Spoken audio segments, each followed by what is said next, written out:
So hey guys, welcome back to channel. मेरा नाम है कीर्ति दहिया और आप सबका स्वागत करती हूँ आपके खुद के चैनल लेट्स हसल विद कीर्ति दहिया। तो आज का जो हमारा चैप्टर रहेगा वो रहेगा इवोल्यूशन। इस चैप्टर को हम 30 से 40 मिनट में कवर कर देंगे विद एनसीईआरटी के क्वेश्चंस। और क्या क्या कवर करने वाले हैं, इंट्रोडक्शन देखेंगे, ओरिजिन ऑफ लाइफ देखेंगे, थ्योरीज ऑफ ओरिजिन देखेंगे, उसके बाद एविडेंस देखेंगे, adaptive radiation, biological evolution, Hardy Weinberg का प्रिंसिपल देखेंगे और इवोल्यूशन का अकाउंट देखेंगे ह्यूमंस, वर्टिब्रेट और प्लांट्स का।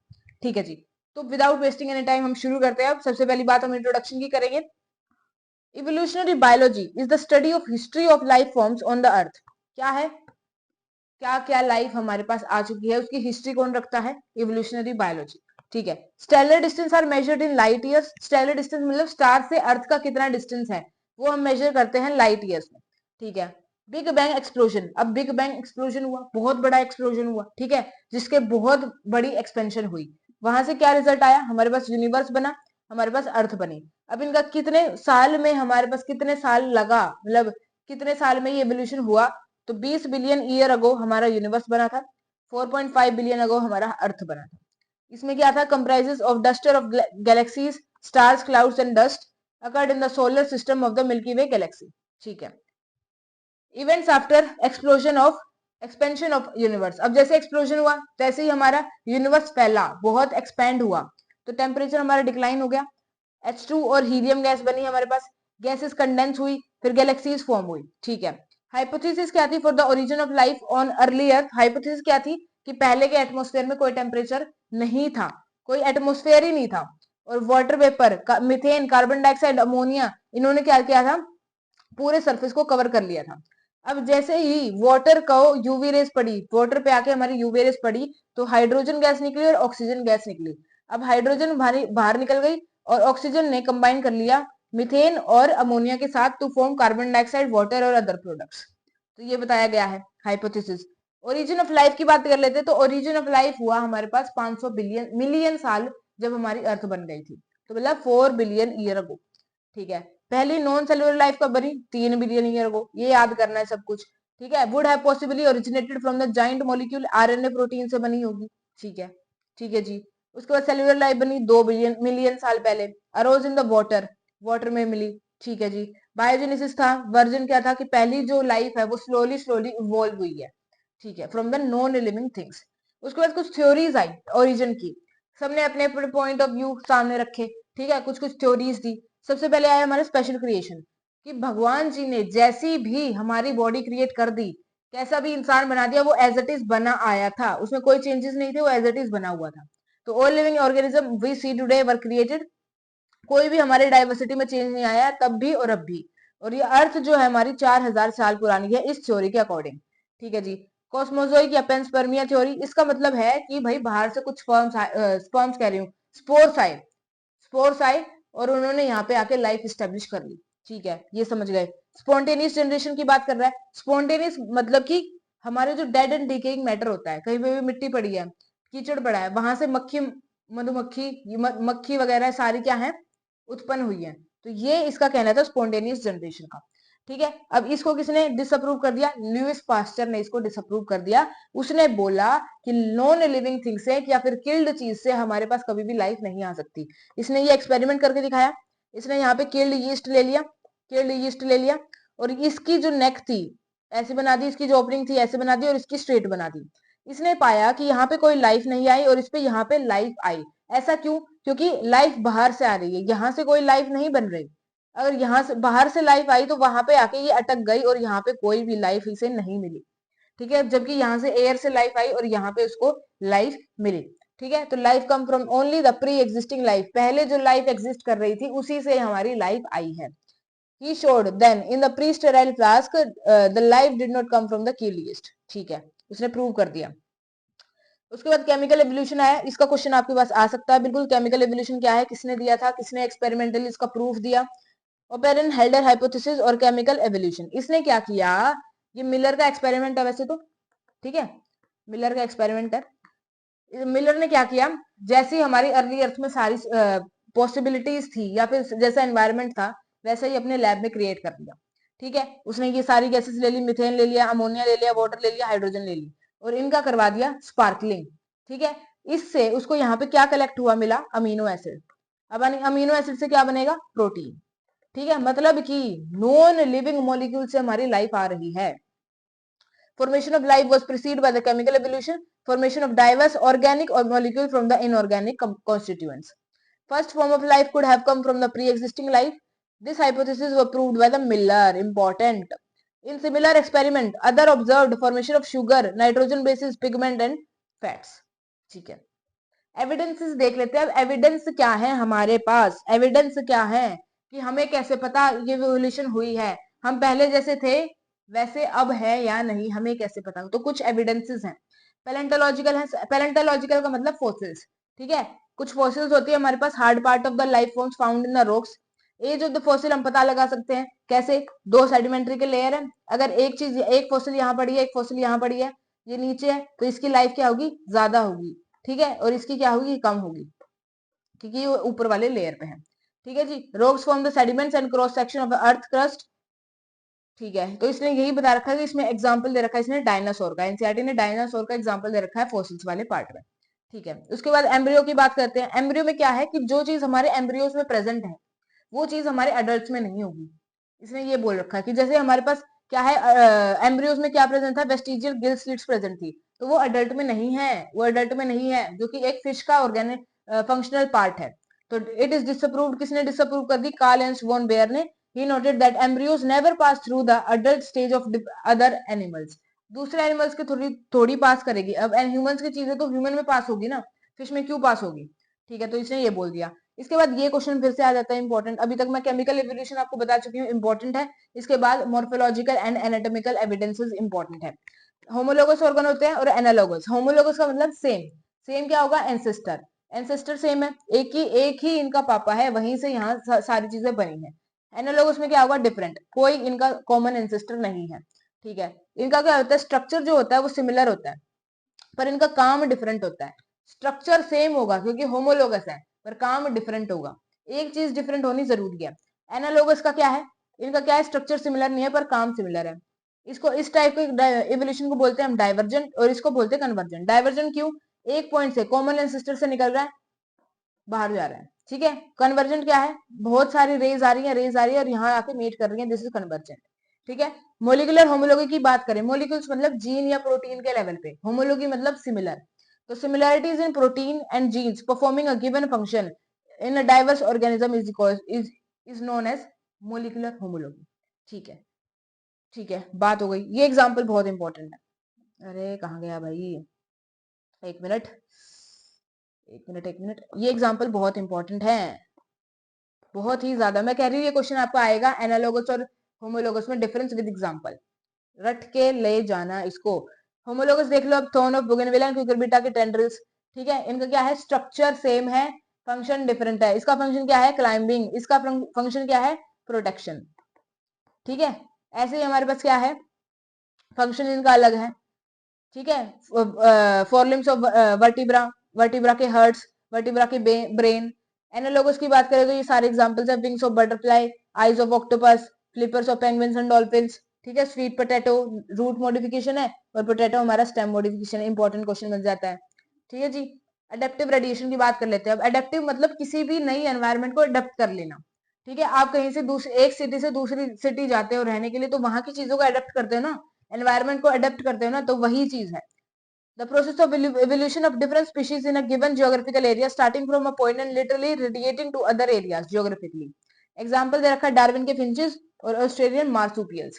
ठीक है जी, स्मॉल ब्लैक बर्ड होती है, इन्होंने अपनी बीक में चेंज कर लिया। ठीक है, क्योंकि इन्हें खाना नहीं मिला, ये दूसरी ज्योग्राफी में जाती गई तो इंसेक्टिवोरस बन गई, तो इनकी बीक जो है वो शार्प हो गई। तो एग्जाम्पल हो गया ऑस्ट्रेलियन मार्सुपियल। ऑस्ट्रेलिया हमारा बहुत बड़ा कॉन्टिनेंट है।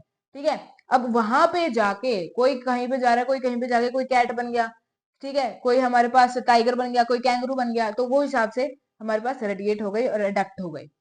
वेन मोर देन वन, एक से ज्यादा एक एरिया में एडेप्टिव रेडिएशन हो रही है सिमिलर, तो उसको बोलते हैं convergent evolution. Important example, important, placental mammal और ऑस्ट्रेलियन मार्सुपियल्स।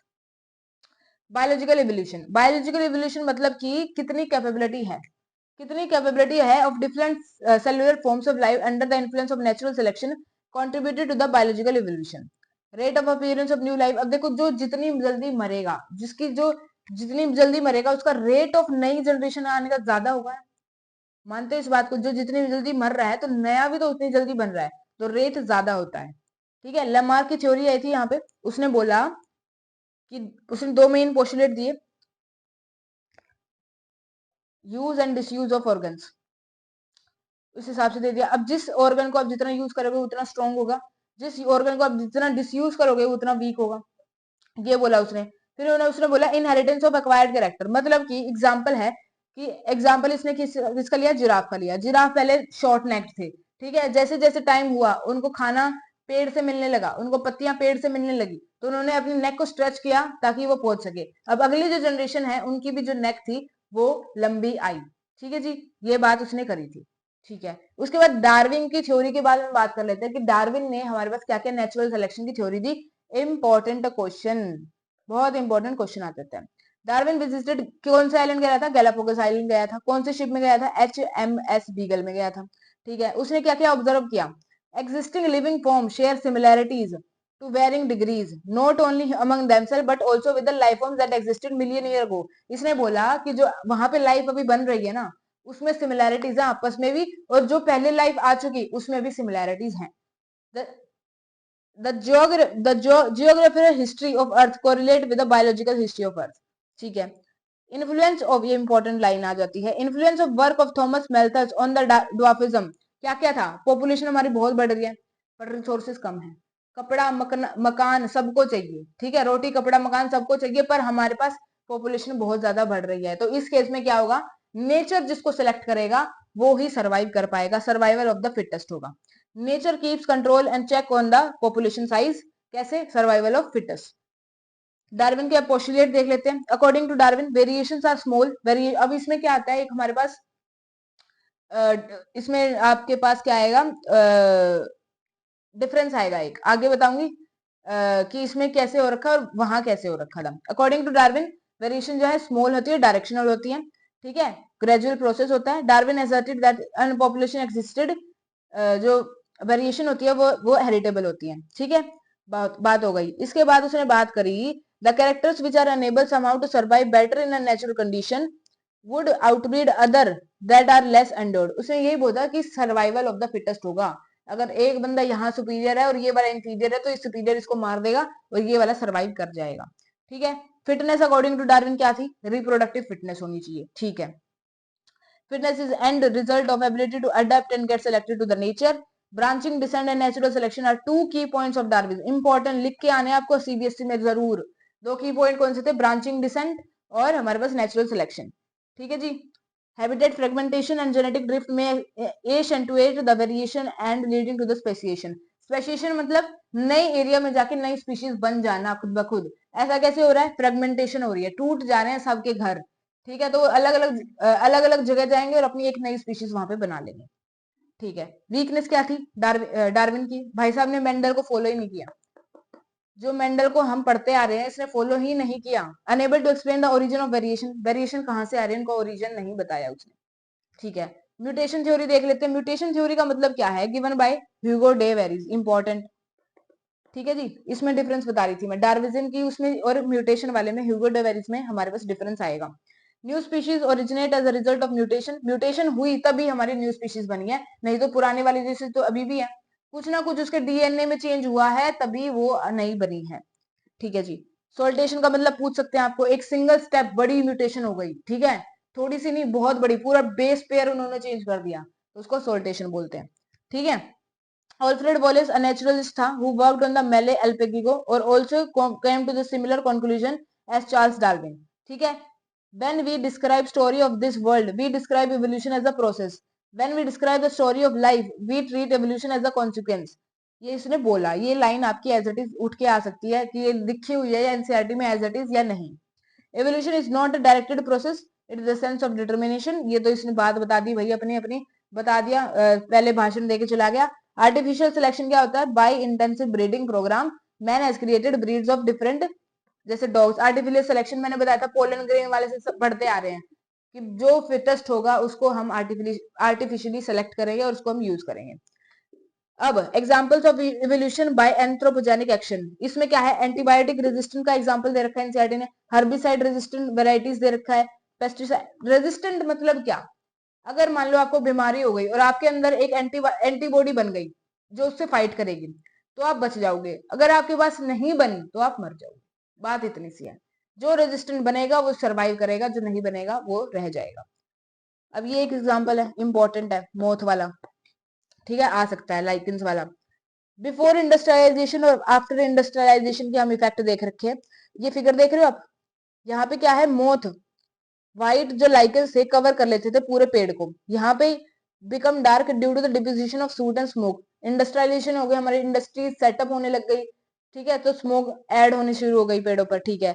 व्हाइट मोथ यहाँ पे ज्यादा थे क्योंकि कोमोफ्लेज कर जाते थे हमारे बैकग्राउंड के साथ, और पकड़े कौन से जाते थे, हमारे डार्क वाले, ठीक है, जो प्रेडेटर आते थे डार्क वाले को उठा के ले जाते थे। तो इस केस में हमारे मेलेनाइज्ड मोथ कम हो गए और व्हाइट वाले ज्यादा हो गए, ठीक है।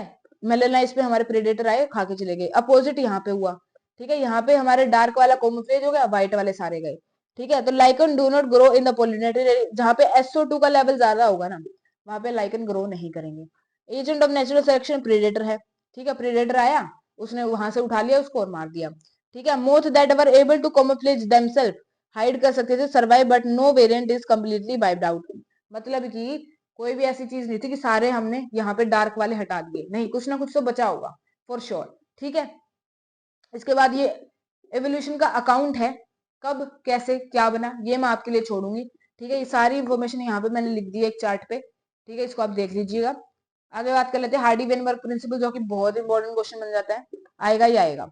इसने क्या किया भाई, इसने एक पॉपुलेशन को स्टडी किया और इसने बोला allelic frequencies of a population are stable, allelic frequency हमारी सेम रहेगी, कोई भी उसमें कोई चेंज नहीं आएगा, वो कांस्टेंट रहेगी। मान लो एक अलील है ये, एक अलील है ये, इसने इसकी फ्रीक्वेंसी को बोल दिया P, इसको बोल दिया Q, तो इसने बोला जो P प्लस Q का होल स्क्वायर होगा वो 1 के बराबर होगा, ठीक है। P प्लस Q जो होगा वो 1 होगा, इसको एक्सपेंड करेंगे जब इसको, तो हमारे पास ये इक्वेशन बनेगी, इससे आपके न्यूमेरिकल्स भी बन सकते हैं, ठीक है। एनसीईआरटी में दे रखे हैं, मैं करवा दूंगी इनको, ठीक है। होमोजाइगस डोमिनेंट की ये है, हेट्रोजाइगस ये है, और ये क्या है, फ्रीक्वेंसी ऑफ हेट्रोजाइगस की है, ठीक है। रिसेसिव की है और डोमिनेंट की है और हेट्रोजाइगस की है, ठीक है जी। सम अब इसमें इक्विलिब्रियम जो इसने बोल दिया, हार्डी वेनबर्ग ने बोल दिया कि इक्विलिब्रियम रहेगा और कांस्टेंट रहेगी। अब इसमें चेंजेस कैसे ला सकते हैं, बता दो, चेंजेस का एक ही नाम है म्यूटेशन, जेनेटिक ड्रिफ्ट, उठ के चले जाओ वहां से दूसरे एरिया में चले जाओ, ठीक है। तो जेनेटिक रिकम्बिनेशन, रिकम्बिनेशन वही मिक्सिंग होगी तो चेंज हो जाएगा। माइग्रेशन हो गई, सिलेक्शन, एक section of population another place पे शिफ्ट हो गया, ठीक है, तो कांस्टेंट हमारे इक्विलिब्रियम शिफ्ट हो गया ना यहाँ से, ठीक है जी। म्यूटेशन हो गई, ठीक है। जेनेटिक ड्रिफ्ट हो गई, जहां वहां जाके अपनी एक अलग ही स्पेसिएशन कर ली, अलग ही कॉलोनी बना ली, ठीक है। नेचुरल सिलेक्शन हो गया, ठीक है, कोई अपने आप में मर गया, वीक हमारा पहले ही रह गया, ठीक है जी। अब ये कुछ ग्राफ्स है, स्टेबलाइजेशन का मतलब ये है कि बीच में पीक आ रहा है, डायरेक्शन का मतलब है इस साइड जा रहा है, और डिस्ट्रप्टिव का मतलब है कि दोनों साइड आ रहा है और बीच में नहीं आ रहा है, ठीक है जी। बात समझ में आ गई। अब प्लांट्स की बात है, प्लांट्स इतना इंपॉर्टेंट नहीं है आपके लिए, एक दो MCQ बन सकता है, एक शॉर्ट आंसर क्वेश्चन बन सकता है, वो यहाँ पे दे रखे हैं, आप पढ़ लीजिएगा, इससे ज्यादा नहीं आएगा। प्लांट्स और वर्टिब्रेट्स में इससे ज्यादा नहीं आएगा, बट नीट में पूछ लेते हैं, CBSE में नहीं पूछेंगे, ठीक है जी। उसके बाद डायनासोर पूरा पढ़ लेना, इसमें ये इंपॉर्टेंट है कि 20 फीट का सबसे लंबा डायनासोर कौन सा है, ठीक है। इवोल्यूशन की बात करें मैन की, तो सबसे पहले ये इंपॉर्टेंट है, ये इंपॉर्टेंट है, ये आएगा, ठीक है, तो इसको आप कर लेना। ड्रायोपिथिकस, रामापिथिकस आए, ऑस्ट्रेलोपिथिकस आए, होमो हेबेलिस आए, फिर उसके बाद फिर आए इरेक्टस, नीदरलैंड मैन आए, फिर होमोसेपियन आए। इनके सबके ईयर देख लेना, वैसे ज्यादा आपको सबसे ज्यादा नाम इनके याद रखने कि किस सीक्वेंस में आए हैं। फिर इनकी क्रेनियल कैपेसिटी आपको याद करनी है कि किसकी सबसे ज्यादा थी, किसकी किसकी कम थी, इनके स्पेसिफिक फीचर याद कर लेना, ठीक है। उसके बाद ये एनसीईआरटी ने कुछ लाइन दे रखी है कि 18,000 साल पहले हमारे पास केव में पेंटिंग होना शुरू हुई, केव आर्ट शुरू हुई। Skull of body of chimpanzee is more like adult human, chimpanzee के जैसा नहीं है, ह्यूमन अडल्ट के स्कल जैसा है। तो एग्रीकल्चर आया हमारे 10,000 साल पहले, तो ये कुछ अकाउंट दे रखे हैं, इनको एक बार पढ़ लीजिएगा, ठीक है। इसी के साथ ये चैप्टर खत्म हुआ। कुछ एनसीईआरटी के क्वेश्चन है, 3-4 मैं करवा देती हूँ, बाकी आपको खुद करने हैं। ये क्वेश्चन मैंने बता दिया, अभी आया था, ह्यूमंस के बारे में बताना है आपको, ठीक है। एंटीबायोटिक का मैंने बता दिया, रेजिस्टेंस वाला डार्विन वाला एग्जांपल है। जो रेजिस्टेंट होगा वो जी जाएगा और जो नहीं होगा वो मर जाएगा। ठीक है। एडेप्टिव रेडिएशन का एग्जांपल डार्विन का वो गैलापागोस आइलैंड पे डार्विन की फिंचेस। ठीक है, ये क्वेश्चन दोबारा रिपीट हुआ है, ह्यूमन वाला। ठीक है जी। उसके बाद लाइकेंस वाला आ गया। ठीक है, ठीक है, ठीक है, ओके। पैलेंटोलॉजिकल वाला आ गया क्वेश्चन।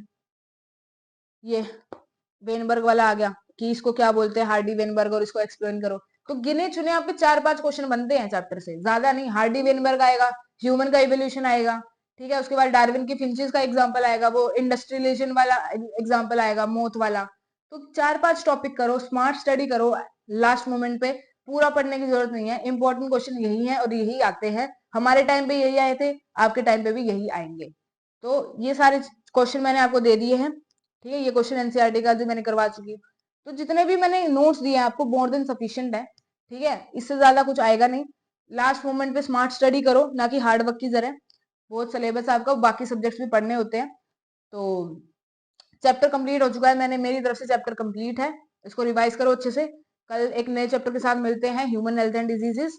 उसको कवर करेंगे, ऐसे ऐसे करके आपके सारे चैप्टर में करवा दूंगी। कल मिलते हैं, तब तक के लिए पढ़ते रहें, हसल करते रहें। जय हिंद, जय भारत।